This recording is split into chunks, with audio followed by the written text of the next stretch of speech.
Cybercriminals last year did not need to get any more intelligence. They just needed artificial intelligence. Attacks by AI-powered hackers jumped 89% from the previous year, the trend suggesting that cyber attacks are becoming faster and more efficient.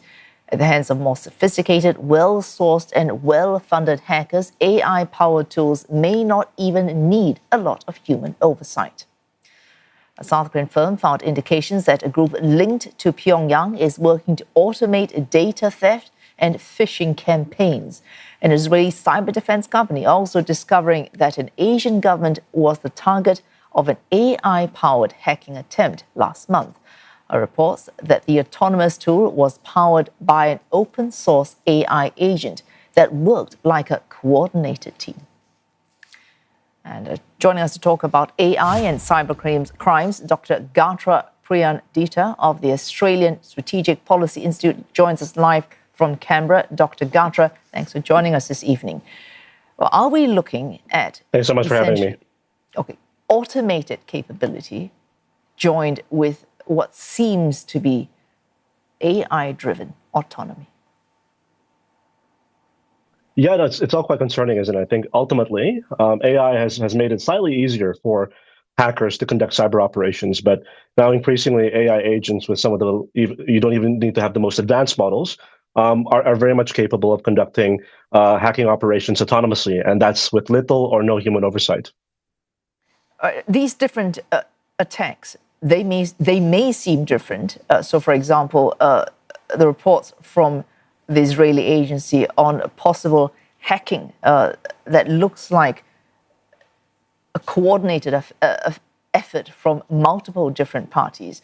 And then we had reports from OpenAI, reports from Anthropic, and in Australia this week as well, a signal of what we can expect if we do not rein in some of the excesses of AI-powered infrastructure. Yeah, no, I mean, I think the past few months we've seen definitely a series of news events indicating that that capability to conduct hacking operations with less and less human oversight is becoming more visible. I mean, you mentioned the incident in Australia where there was an individual who was able to use AI agents to get ahead in gym membership. That wasn't even that it didn't even have the intention of hacking a gym. It was just an AI agent that was operating independently.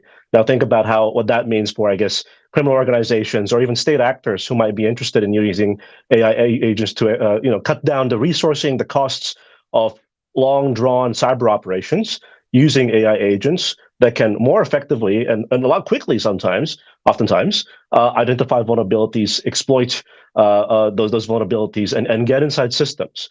And I mean, I think the latest model that Anthropic has produced, Mythos, was able to sort of identify vulnerabilities in older systems, that have not been discovered 30 years, and these are systems that again have been audited over and over again.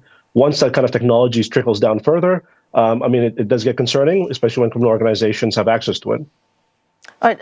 You mentioned lack of intention, which is not a check on anything driven by artificial intelligence. For example, in the case of the Australian gentleman who was just trying to get a booking at his sports club and ended up instructing his AI assistant to effectively hack and put himself ahead of someone else in the waiting list. And he did not, in fact, ask for that. So what happened with Anthropic and OpenAI, there was no deliberate intention for AI models to break free from their enclosures to get internet access. But in fact, they managed to do that because they were obeying instructions and they did not care what it needed to do to obey those instructions.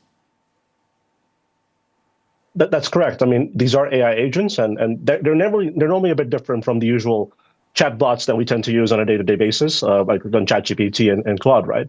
And that agents, different from these chatbots, oftentimes have access to tools, but also things like short-term, long-term, and medium-term memory, as in just remembering things. And you just give them a task, and they will try their best to figure out how to get it done. Oftentimes, a lot of these tests, like you mentioned, OpenAI and Anthropic, they were conducted within the safe spaces of what's called a sandbox. So it's only pretty safe, right? In that you have rules governing what can be done within a sandbox.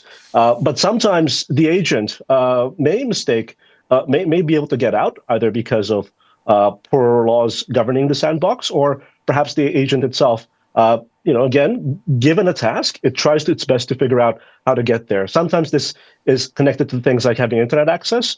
So oftentimes this means that agents very much easily can do things, again, try to secure the goal through whatever means necessary. So hacking, in effect, if we look at the process, is finding vulnerabilities, exploiting that, laying low, escaping detection, and then doing what you want when you're able to gain access. Artificial intelligence, if you could explain to us how that enables, lowers the bar of entry for anyone willing to engage or intending to engage in hacking, whether of a company or of a government.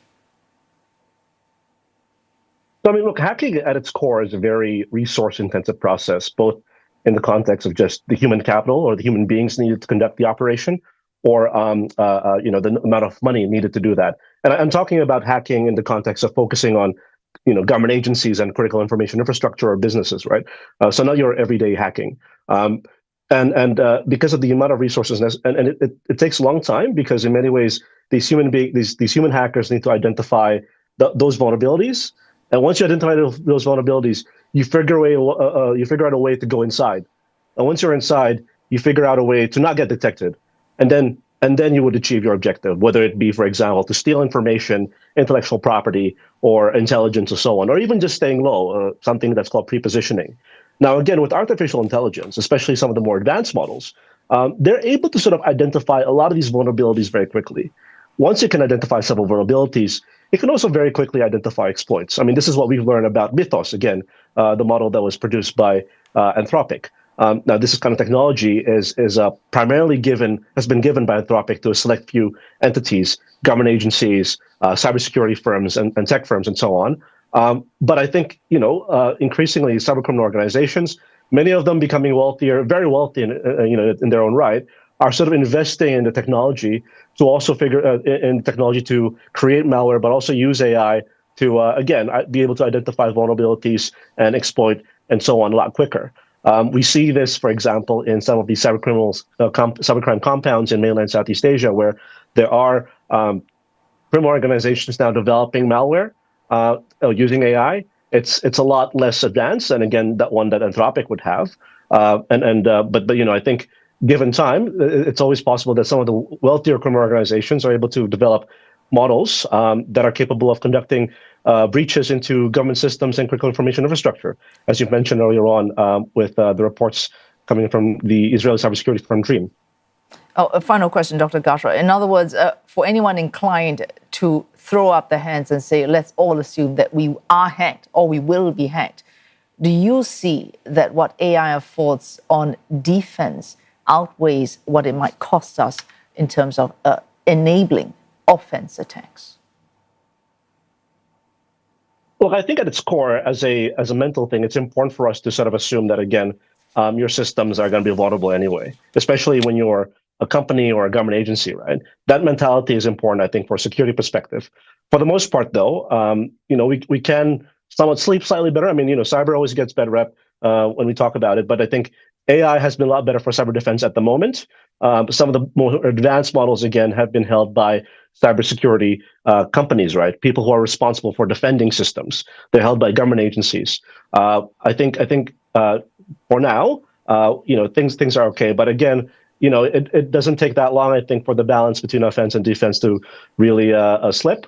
And once enough resources has been invested into offense, then you might see more serious data breaches. And again, that should be something that we all think about. Oh, thanks. Dr. Gatra Priyandita of the Australian Strategic Policy Institute, live for us there from Canberra.